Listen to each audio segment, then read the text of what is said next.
Hey, this is Rick Brandenburg for Turf Bugs and Rock and Roll, and we're at the time now where we see the transition. If you've got warm season grass, the nights are getting a little bit cooler, the day length's getting shorter, and it's starting to struggle. And as it moves into its, getting closer to not in its active growing state, and then we see the cool season. It's been waiting for this opportunity where the temperature's a little bit cooler and it can take off and do what it wants to do.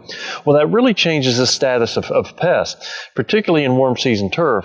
Just like this year in North Carolina, we've seen a lot of sod webworms. We see a lot of it in St. Augustine grass. We see a lot of fall armyworms in Bermuda grass. And what those do is they create a stress just as the turf has gone into this transition of cooler nights and shorter day length, and it doesn't have the ability to recover. It doesn't have the resilience. So sometimes we go through this transition, or in the case of cool season, really wanting to take off. And if it's had white grubs feeding on the root system, it's really going to be challenged because its ability to take up moisture and take up nutrients has been challenged. So as it goes into its peak period of really aggressively growing due to the cooler temperatures, it perhaps is going to be challenged. So think about this transition type of period.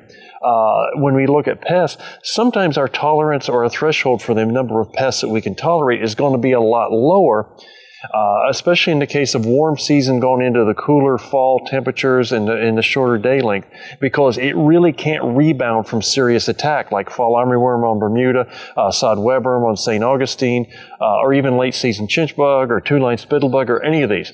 So just keep that in mind. If you really want your turf, warm season turf to go into the winter as healthy as possible, you may really want to consider, if you have an existing population out there, instead of saying, well, cold weather's coming, those insects are going to die off, of saying, I really want this turf to go into the winter as healthy as I possibly can, so maybe I need to take action and make sure that it's as healthy as possible going into the winter.